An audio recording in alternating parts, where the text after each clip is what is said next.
Two beach renourishment projects recently wrapped up, placing nearly 500,000 cubic yards of sand on our beaches. Find out why next on Inside St. Lucie.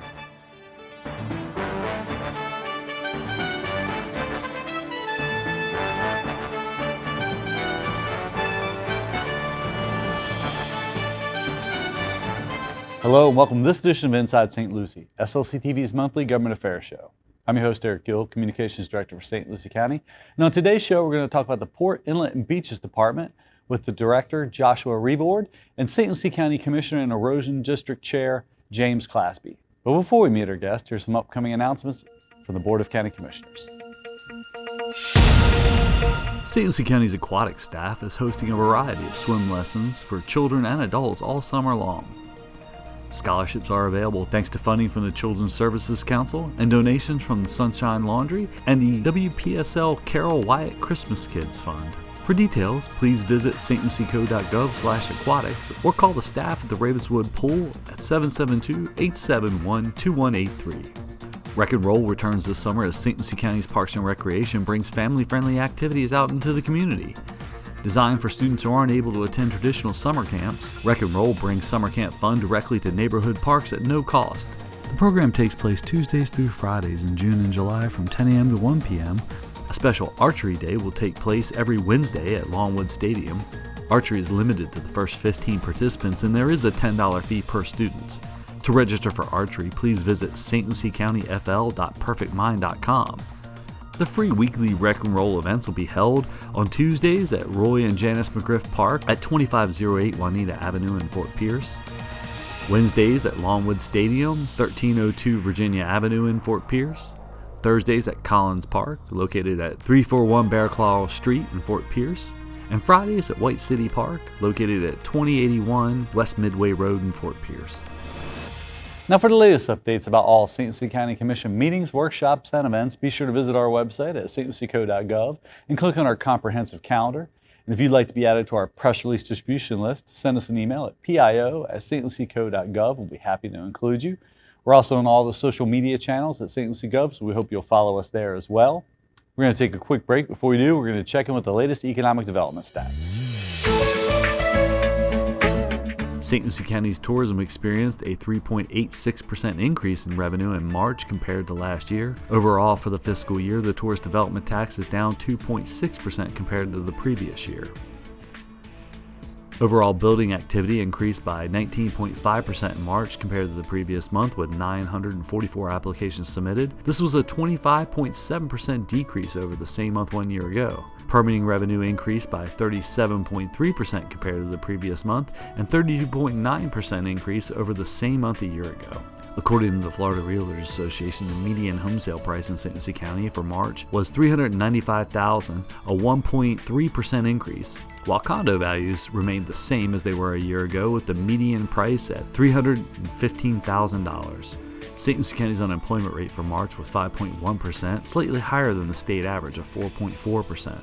The largest increase in the labor force on the Treasure Coast was in education and health services with 800 new jobs and technology with 100 new jobs. All other job sectors remained flat or decreased.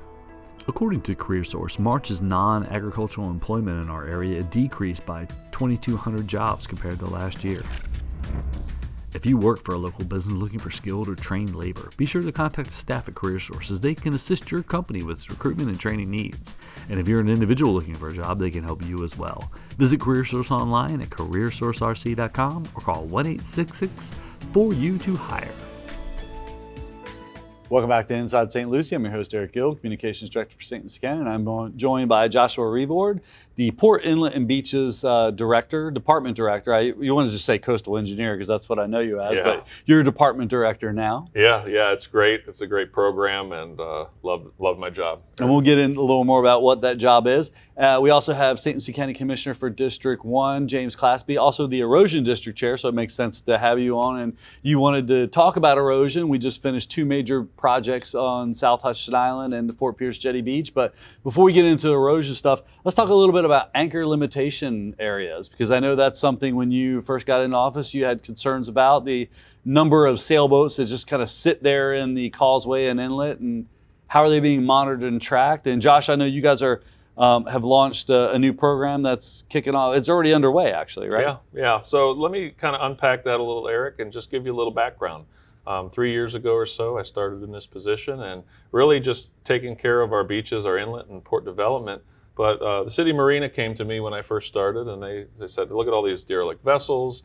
There's a lot of boats that are mooring and anchoring within the inlet. They're starting to impede the navigable channel that we have there. So they asked if we would look into it and look if there's options for us to help weed out some of those folks that may not be tending to their vessels. So we took a journey.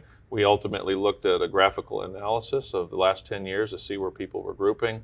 And ultimately we came up with what are called anchoring limitation areas. And the state currently allows for local municipalities to pass an ordinance that just says, hey, if you're going to park in these areas, you got to be tending to your vessel. If you don't tend to your vessel every 45 days and show that you have propulsion, then we could kind of knock on your door and try to say, hey, you know, what's the deal? Because again, this is all about making sure that those vessels don't become derelict. Sure. And in the last year and a half, we've removed about 24 vessels out in the inlet. Yeah. And Commissioner, you represent South Beach and that part of, I'm sure residents, I see them on social media all the time, people concerned about those sailboats what are they doing with their gray water and wastewater from those vessels, Absolutely, yes. So just to kind of go back for a second, we're getting into the summer months. We're right on the corner. Might even be summer now, depending on who you ask. So it's going to be more people at the beach, more people out in the boats. So I want to make sure that we have Josh on to give us an update for a couple different things. Anchoring limitation area being one of them. Anybody that's out on the boat in Fort Pierce Inlet area, it's impossible to not see these sailboaters.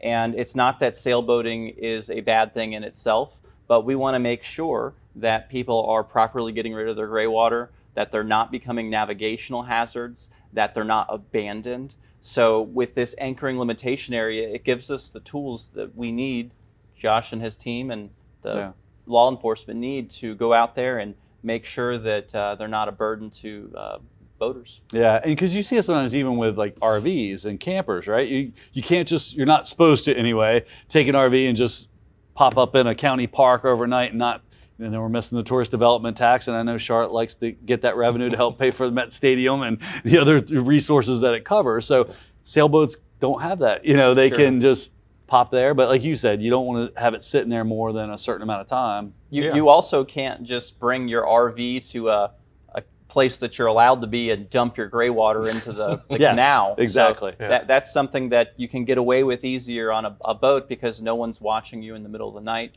So this is going to be a long-term good for the health of our inlet and lagoon as well, I believe. And just how do you get the word out to those boaters? If I'm living aboard my sailboat, traveling around the world, and I come in, I'm sure there's not a big sign there that says. Well, actually, there is a sign out there that identifies the areas. They are now, right? You're getting those up. And what we've done is we've coordinated with the city of Fort Pierce, and we have an interlocal with the city where they're going to take their folks, and every day they're going to go out to these anchoring limitation areas and identify who's there and who's not.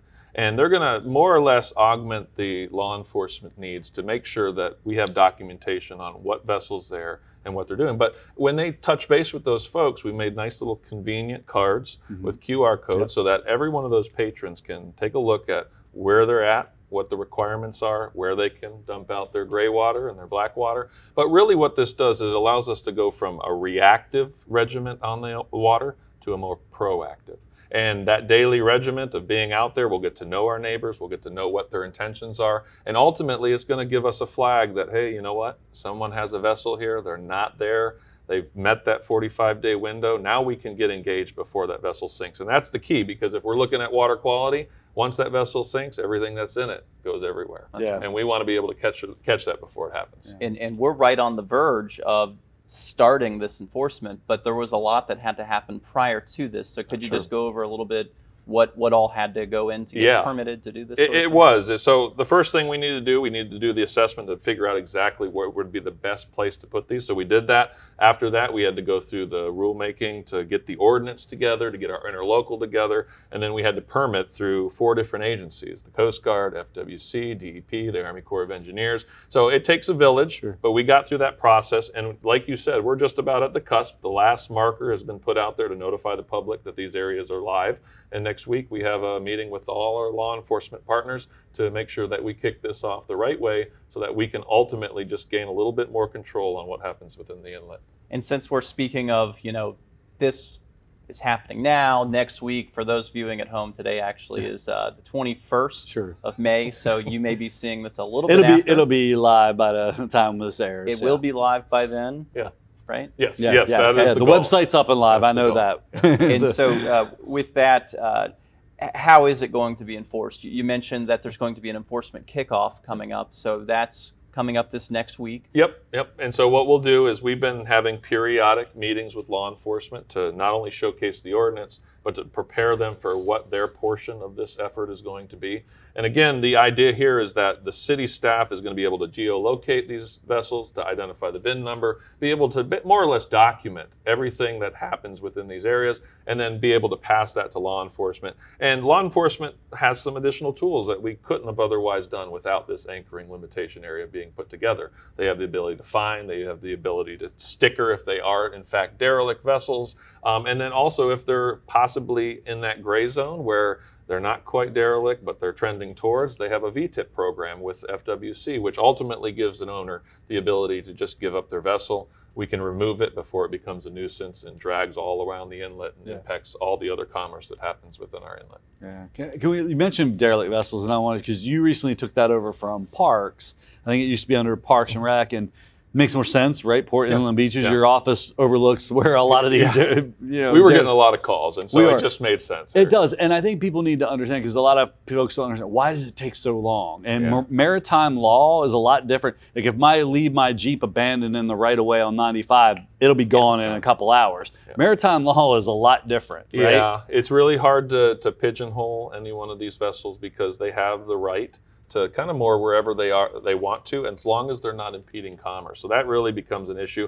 The other thing that they can get engaged is if they're seen dumping gray or black water. That's another reason law enforcement can get engaged. You got to catch them in the act. You got to catch them in the act, and it's very hard to do. So, from our perspective, being able to put this together and be just every day on the water to understand what people are doing is really the main objective, because I think with some good encouragement, we can get people to fall in line with what the rules are, and we won't have the Wild West anymore.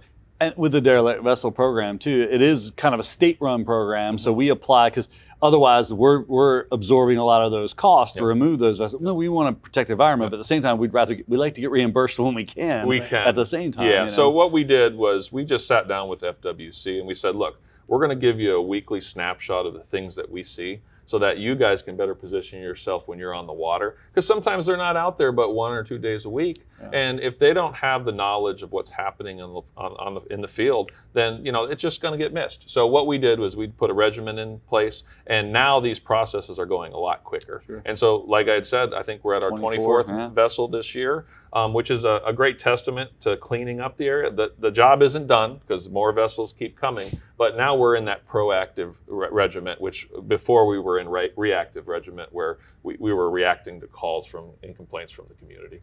Growing up here in Fort Pierce, St. Lucie County, I've always been on the water since I was a little kid, and I never remembered there being this many derelict sailboats, or just vessels in general, or sailboats with people living on them in our inlet. There's been an upward trend? There has been an upward trend, and I think a lot of that is just because we haven't been proactively policing the area. And so when you go for long periods of time and, hey, the word gets out, nobody's really harassing me, I can park wherever I want, there's no stipulation. I think that paradigm's changing, James, and I hope that we can put a real good regiment together so that we can weed out some of those folks that are coming here just to park their vessel. You can come here and you can participate in our great community, but there's some minimum requirements that we require, and we're going to enforce those from here on out. The perception I get from people out at the Cove is that, down south, they may have made a little more strict rules, so they just keep going north. Mm-hmm. So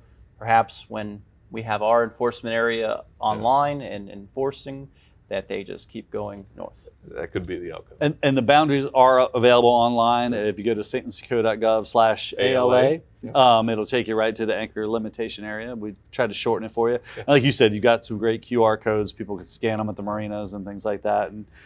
But You mentioned the increase, at least the perceived increase in boats, and I tried a few years back from FWC or the state to get the number of registered vessels in our county in 2005. You corrected me, it was 2003 was the last year we built a new boat ramp.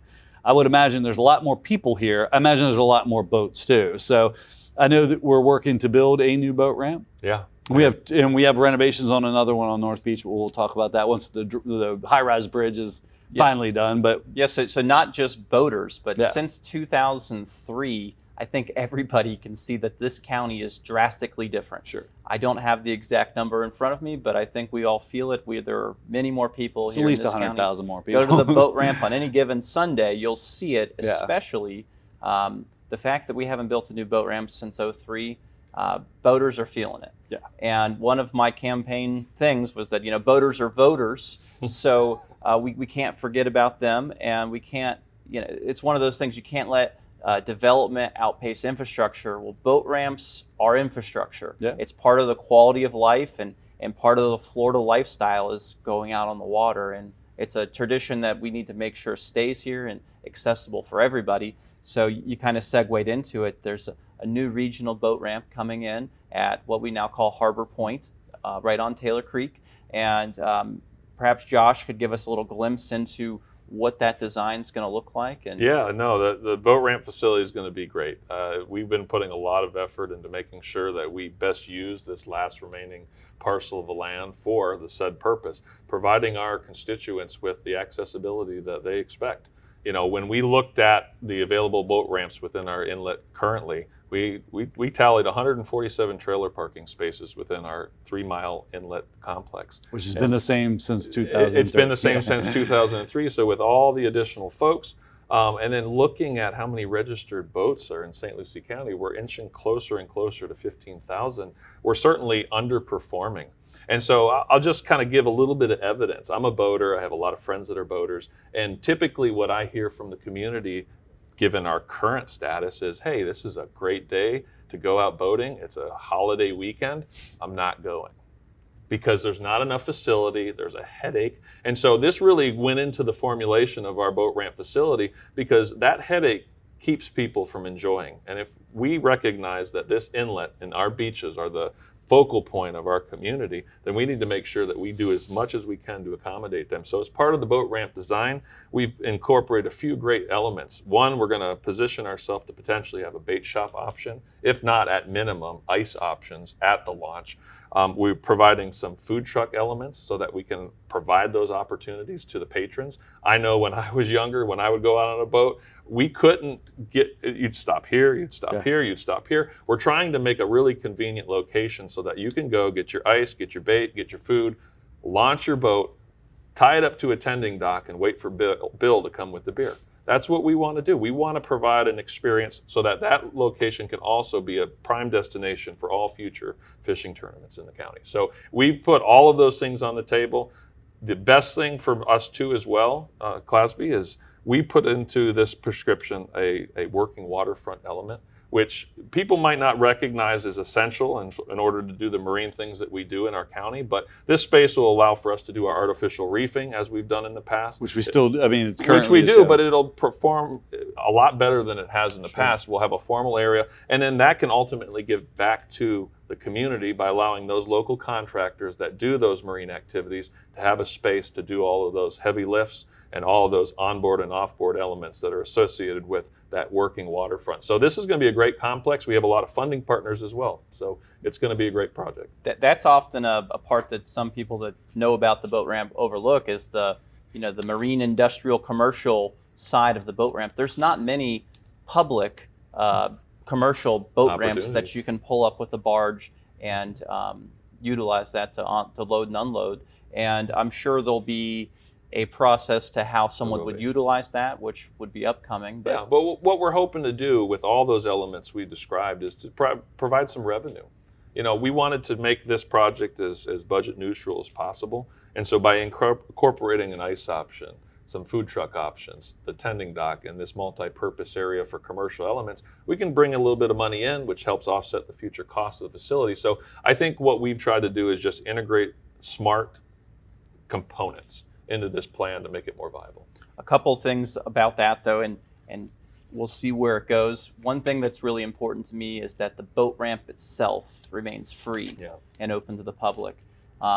However, whenever you have people, they launch their boat and they go off to the Bahamas or wherever for 3 days, 4 weeks at a time, I do believe that if you're going to leave your vehicle in the ramp parking lot, we should find a way to allow you to pay for your parking. That way we're not encouraging it. Yeah. We need to make sure that the ramps stay open, the boat ramp parking spaces stay open for recreational boaters that are just coming in and out as well. Otherwise it defeats the purpose. Yeah.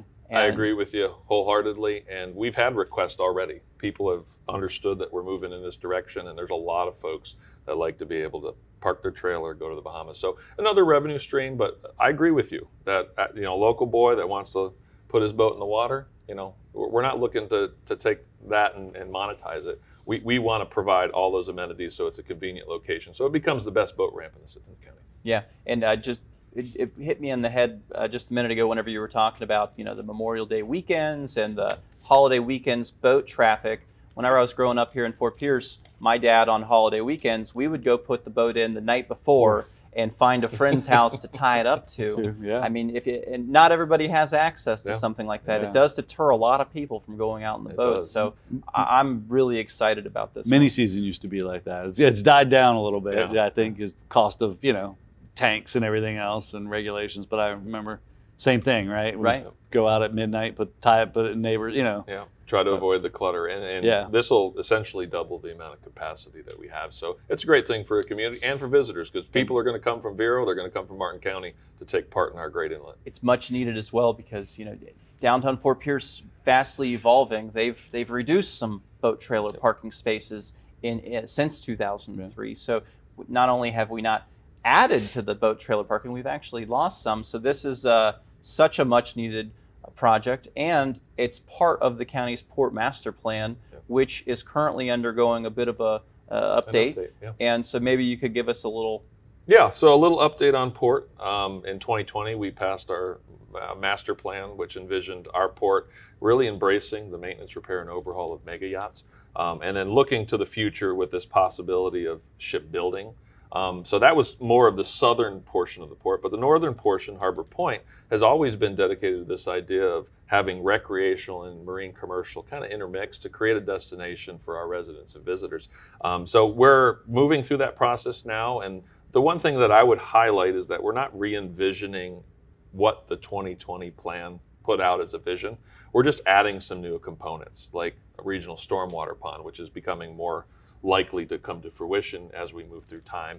Looking at the boat ramp that we're already prescribing, kind of codifying that. So we're doing some improvements, but the end goal here is that Harbor Point's going to be a place for everyone.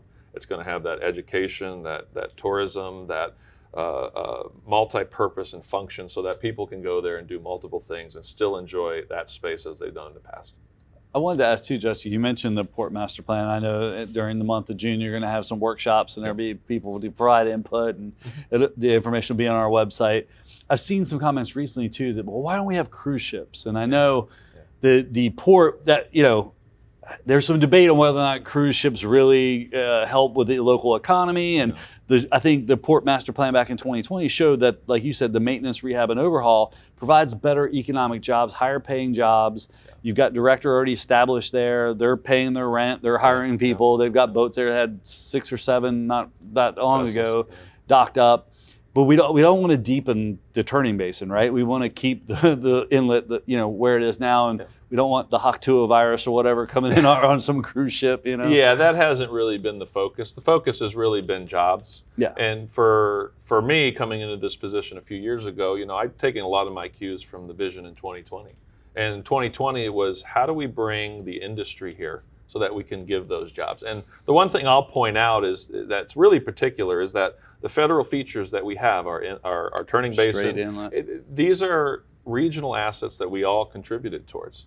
These are federally maintained features. And so we here at the county want to make sure that we don't squander that, because sometimes people can get in their mind that, oh, well, we can put this here and that'll be great. But if our objective is workforce and to make sure that St. Lucie County has a diverse workforce, then we need to recognize that only a certain amount of jobs can exist in proximity to that deep water. So that's where this mega yacht thing came in.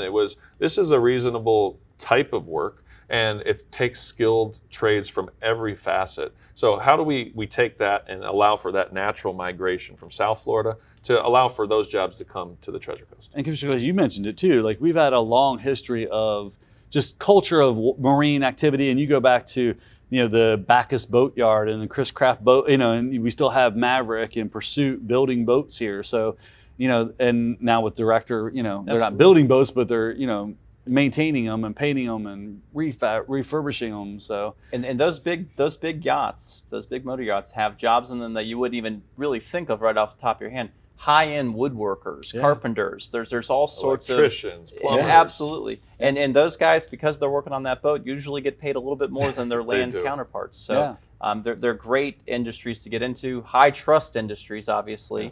So I'm ecstatic to have that here. My kind of vision for that port area I've shared with Josh is kind of a Port Salerno on steroids minus the residential. Yeah. And you want to be able to have the marine industrial workforce there working on things in the water, out of the water, but then you also want to be able to get a margarita and have a fish sandwich while you're and maybe still the old school commercial fishermen that still come in and with their fresh Florida lobster that they're selling to Chuck's or whatever restaurant on South Beach, Yeah. Well, while we're on it too, I just want to just kind of bring you with an update on what we're doing on the facility. So we have to bid on a new project with the terminal. So right now, half the terminal has been proposed for new asphalt and drainage. And so that's going to go a long way, because that project will allow for us to essentially double the capacity that Director currently has. So I'm really hopeful that we will be able to land this project, get it done, and we'll be able to continue that partnership with Director Shipyards. Yeah. I shared that project update with the Indian River Lagoon Council. They were happy to hear that, because ultimately that will lead to less water directly running off into the river, which should increase water quality as well. Yeah. And Commissioner Cosby, I know at a recent county commission meeting with the new high-rise bridge to North Beach open up, you asked about the boat ramp on North Beach, because that's been closed for renovations while that project's done. And okay, now the bridge is open. When's that boat ramp opening up? But I think staff is there's still some demolition work that FDOT has to do with the old drawbridge. They're still using that boat ramp as a staging area. So be patient, the Summerlin Bridge, not just any bridge. That's Summerlin true. Thank Bridge, you. Yep. A storied family here in St. Lucie County and Fort Pierce, and a very deserving family legacy. When most locals think of the Summerlins, you think of people that are working on the water and that sort of thing. So I think it's very fitting. I actually got to join the family. They were the first ones over, but I got to join them as being the first official people over the bridge. Nice. It was very neat. That bridge is not quite done yet. They do have to finish the pedestrian bridge. It's actually a separate bridge. Okay. It's part of the Florida Greenway Trail. East Coast Greenway. It will connect under the bridge down to it. Okay. And then in addition to that, they still have to work out the entry and exit of the old North Causeway boat and then ramp who's going to take over maintenance probably of it? 'Cause I used to live on North Beach, so I drove it that Thursday night. I drove over it one last time, just just for old time's sake. Just for old time's sake. I did as well. Yeah. So I'll point out just one thing. So I did go over the bridge as well, and boy, the view of I haven't been on the Point new Park one yet. is going to be fabulous. Every time I go over, I say, we're about to have a boat ramp right It's there. gonna look, I mean, you get that 90-foot view, and it's going to be really nice. Yeah, it's amazing how quickly that went up. And then, that was FDOT. So, of course, everybody says, well, why can't they work that quickly on Midway? But it's probably a lot easier to do a new bridge than, renovating old infrastructure. But we kicked off the show. We talked about at the top of the show, I talked about the two beach renourishment projects we just finished. And I know we get a lot of heat sometimes from residents that don't live in it. Why do we keep doing this? What's the definition of insanity? Doing the same thing, expecting different results. And I always say, well, we don't expect a different result. We know we have to renourishment because and actually going back way to Richard Bouchard, one of our old coastal engineers, You still mean sand moves from north to the south. We never renourishment North Hutchinson Island because that sand is plentiful. Yeah. The inlet sucks it in, and and we'd rather have that inlet to get out and catch many lobsters during many seasons. So it's one of this catch-22, and now we say it's kind of like mowing the right of way. We mow it and knowing it's going to grow back, but it's what we have to do to maintain the You really got to understand it as a maintenance element. When the Corps of Engineers came in the 20s to open up and deepen and widen this particular inlet, it just threw out the coastal processes out the table. And we have that northern component which pushes that sand to the south consistently, and the inlet disrupts that. So, people approach me all the time. I give them that example, but the reality is if you don't place the sand downdrift, then that sand continues to migrate out, and that deficit perpetuates from that beach to the next beach to the next beach. So not doing it is really going to set you up for failure in the future. The one thing I'll point out too that really puts us and brings us to the table to do this efficiently is that the Corps of Engineers recognizes that the inlet and the jetties impact the downdrift beach, and so they contribute almost 80% of the total project cost. We also have recognition from the state that they understand that this is a necessity. It happens at Sebastian, it happens in Jupiter, it happens in Palm Beach. This is something that just is the result of the inlet, so they contribute money as well. So these projects that we do, locals pay 10 cents on the dollar, and it ultimately addresses a maintenance need that, yes, it is perpetual, but it's something that's needed because that sand moves to the next beach and moves to the next beach. And absent of that placement, we just continue to create erosional issues down our beaches. And this is one of those issues that people truly get angry about. I've had conversations with people, but not everybody truly knows the history of it. They just see that it happens all the time.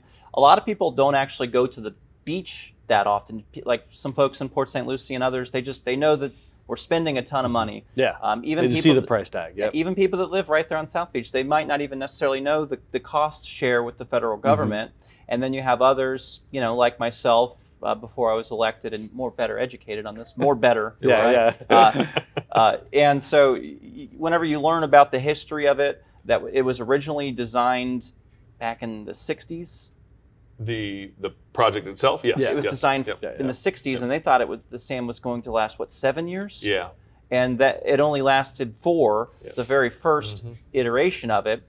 And it took a lot of doing to get the nourishment sequence. The schedule every 2 years. The Congress and the Army to go ahead and agree, after 2004 hurricanes, that they agreed to a 2-year nourishment cycle. And even when we have strong storms, because we're a big magnet for them apparently, that sand does wash away. And so I'm with them on, it's insanity doing the same thing over and over, but what they may not want to hear is we're not expecting different results. We know the sand's going to wash away, but what some people don't realize is the downdrift of the sand. It's not all actually going out, offshore. It comes offshore. It goes down to replenish the beach. I'm sure there's a portion that goes offshore. And really, it's a nice strategic location to place sand because in St. Lucie County we have 2 federal projects, and that's the extent of our shoreline restoration. When you go to Vero Beach and to Sebastian, and you go down south to Martin County, they have a lot more beach projects because their situation is different. Ours is particular to the inlet, and so in that respect, this is something that's an unintended consequence that we must follow through with, or we'll deal with the consequences. And I'll point out that tourism is what keeps St. Lucie County going.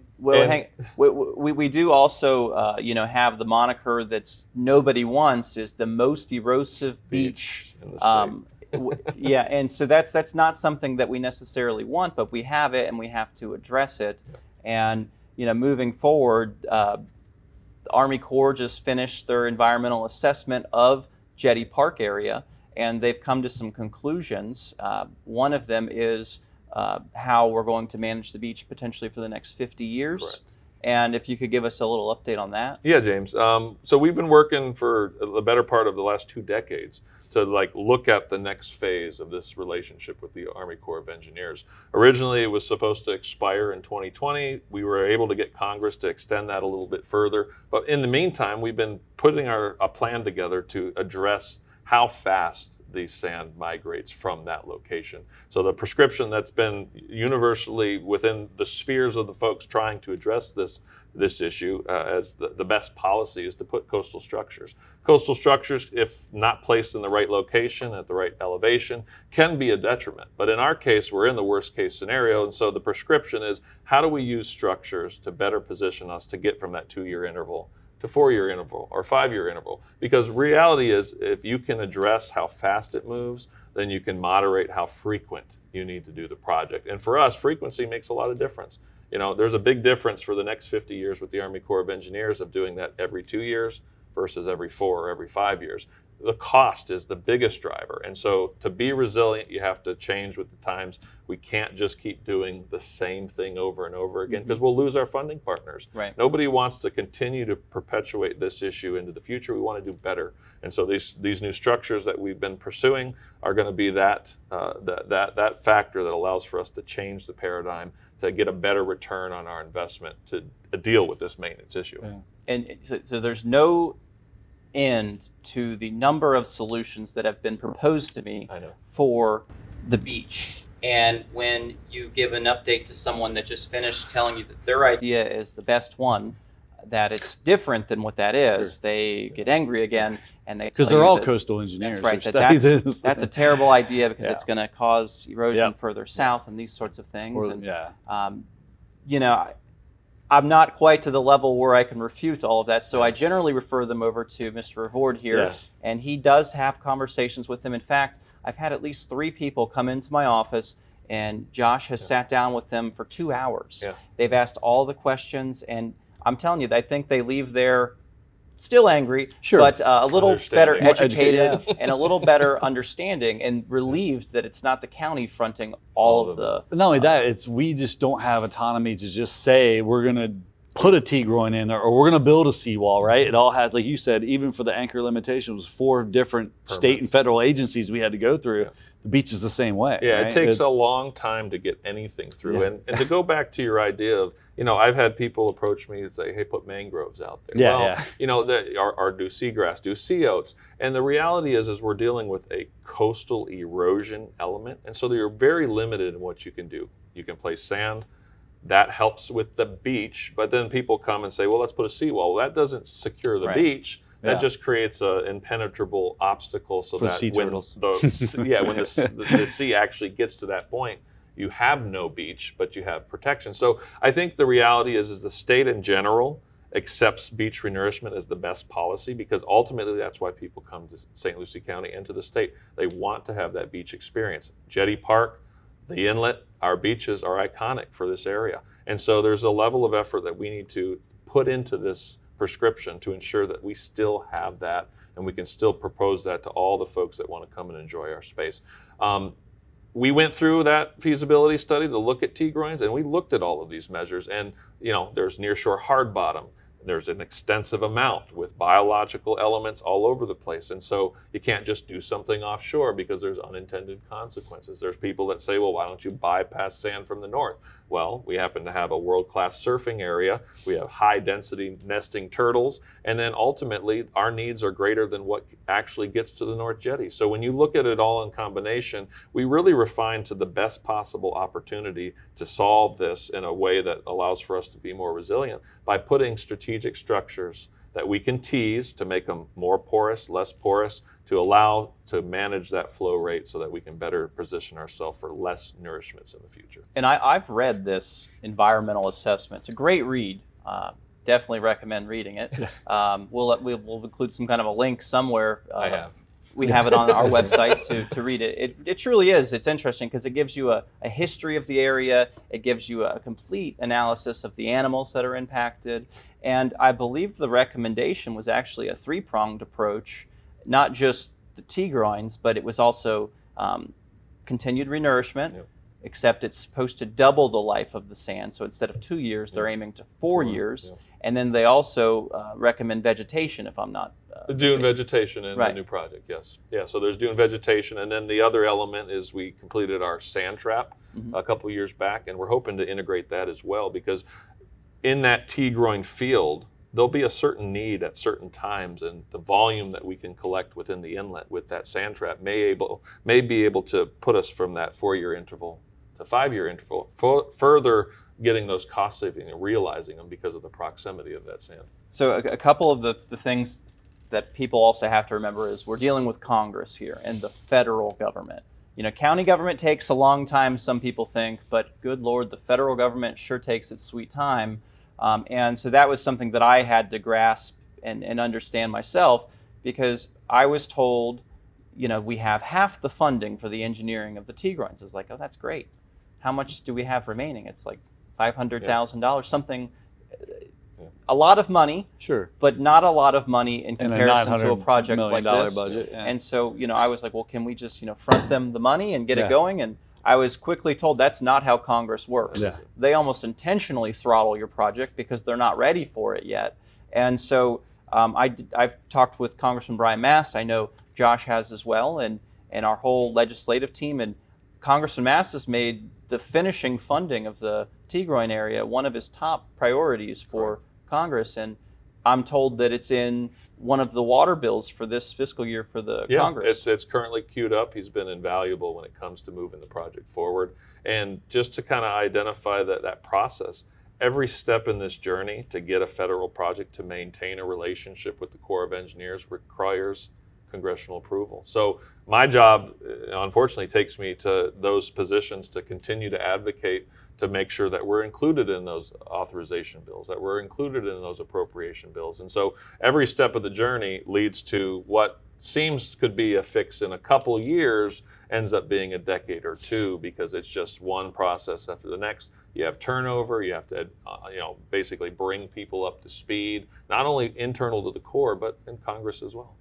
Yeah. So I'm sure we'll have a nice picture overlay here at some point, but could you just describe for people listening what exactly are T-groins? Yeah. Because most people just have no idea. So the best way to describe it is just think of a capital T. And so you have a stem and then you have the T. And so the T, if you look at that and you were to place it perpendicular, so jutting out from the shoreline, the T portion ultimately impacts the incoming wave energy. So that reduces how much wave energy gets to the shoreline. Ultimately, it's wave energy that suspends sand and makes it move. So that's one thing. And then you have the stem. So the stem is the longer portion of the T. And that portion, rubble mound, so for both elements, can be either really tightly packed or it can be loosely packed. And so that allows for some sand to move. So depending on how loose or how packed you put those rocks, it can allow a certain flow rate through those rocks. And so we're looking at a prescription where we'll have a field of those. So they'll be incrementally put down the shoreline for the first 2,000 linear feet of beach. And In the water. In the water. Yeah. Well, they'll be Like- in the land at first. Sure. Because we're going to implement them in land. But then nature will bring itself closer and closer until those T portions start pushing back some of the wave energy, and we'll basically have an equilibrium that takes place. And the easiest way to think of this is if you think of some of those features in the Caribbean where they have those nice little pocket beaches, and you see there's a couple rubble mounds that they're incrementally down the shoreline. That's essentially what will happen in our case, is that those T's will reduce the wave energy. It'll allow for sand to stay longer in the location, and we'll have created little pocket beaches for that first 2,000 linear feet of beach. And they're going to be cascading, and they'll basically be tapering into the native shoreline. So again, with the idea of reducing any unintended consequences to the downdrift, we're really just looking at that first 2,000 linear feet, because that's what ends up putting us into the queue for the next project. Because ultimately, if you think about it, what happens if we don't renourish the beaches, right? We're going to lose hotels, private. Then you get into a tax revenue, and then all of a sudden our tax, you have a nuclear power plant on the Barrier Island we have to protect. Where are sea turtles going to nest? It's A1A is evacuation route. Yeah. Ultimately the infrastructure, A1A, is public roadway. And we have to make sure that road does not topple with water and sand. So Well, absolutely. I would say that if we were to neglect it, we would find ourselves at the front of the news, and then every other jurisdiction within the state would be pointing at us saying, hey, let's not do that. we don't want to be that guy. No. And frankly, there's no communities out there that have approached it that way. There is this idea of retreat, and in certain circumstances, that could be the way that you move. But in our case, we like what we have and we want to keep it. Yeah. I have heard angry commenters online say, just give it back to nature. Yeah. You shouldn't live on a barrier island, all of these sorts of things. I mean, I definitely think those are unreasonable At this things point in to time, say. yeah. Well, yeah, absolutely. So, well, Josh, is there anything we didn't get to cover? It is sea turtle nesting season, so people need to make sure when you go to the beach, knock down your sand castles, fill in your holes, and pick up trash behind you. Yeah. No, don't leave behind your any plastics and lawn chairs. And it is, save the balloons for somewhere else. Yeah. Well, there's a lot of good things happening in the community, and there's a lot of focus from this board and from Commissioner Clasby on our waterways. And I hope that continues, because we have a lot of room for improvement, and we have the ability and the momentum now to do that. So, if you want to come and meet with me to talk about any of these elements, my door is open. I love the conversation, because I feel, just like you expressed, once people understand why we do it, they understand that there's a necessity element, and then regardless if they like it or not, they understand. And I think the understanding is what some people need. Sure. And Mr. Craftsman, I know you grew, like you said, you grew up here. Your dad was a lifeguard, I found out, on Yeah. our beaches. So any final comments about the erosion district? Yeah, being the erosion district chair it's been pretty cool. Just understanding what we're spending all this money on. But in addition to that, you said anything else, this morning we were out at the beach, actually, Pepper Park, and thanks to Representative Dana Trabolsi and County Commissioner Aaron Lowry, we have a couple ADA mats now that'll help accessible people, handicapped people, get out onto the beach. And we were talking about it earlier today, it's not just for people in wheelchairs. When you're just walking to the beach, it's now more stable. So you'll be able to get there a little faster. If you're the dad pulling the wagon with all the beach things in it, it's going to be easier to bring it down there. I think just all around, Commissioner Lowry's been a great addition to the board with keeping a mindset of improving accessibility for disabled people and and autism spectrum people. I've been really happy to have that, and just things that I never really even thought about. Lived here my whole life, never thought that that was an option that we might even need. But in addition to that, just really enjoying being a county commissioner. I tell people I went from having the hardest job in the world, being a 7th grade civics teacher at Dan McCarty, over to one of the easier ones, because it's a dream working as a commissioner. And you can come up with an idea, and then you bring it to a board meeting, and suddenly if 2 people agree with you, you see it start to happen. And it's great. Great. Well, as a father of a 7th grade teacher, and it is a tough job. He's exhausted, and he's glad summer's here. So They're counting down the days, that's for sure. Exactly. Well, thank you both for taking the time to come on the show today. We'll have you both on again soon, I'm sure. Yeah, Absolutely. it's been a pleasure. Don't go anywhere. We're going to take a quick break. If we do, we're going to check in with another Public Works update. Johnston Road has reopened following repairs at the Canal 1 culvert crossing, approximately a half-mile south of Indria Road. A pipe beneath the roadway had collapsed, resulting in unsafe conditions. 2 additional pipes in the vicinity were also observed to be deteriorating. All 3 pipes were addressed. Repairs included feeding a new pipe lining into each of the existing culverts, excavating and removing debris from the collapsed pipe and restoring that section of roadway, and repaving. Motorists in the area should continue to use extra caution, as temporary closures south of this location are scheduled soon for additional culvert repairs along Johnston Road. For more information, visit stlucieco.gov. We hope you've enjoyed this edition of Inside St. Lucie, and we hope you'll tune in again next month. If you have topics or subjects you'd like to see covered here on the program relating to St. Lucie County, give us a call at 772-462-1791 or send us an email at pio@stlucieco.gov. And if you'd like to see previously aired episodes of this or other SLC TV programs, visit our YouTube page at youtube.com/stluciegov. I'm your host, Eric Gill, for myself and the staff. Thanks for watching.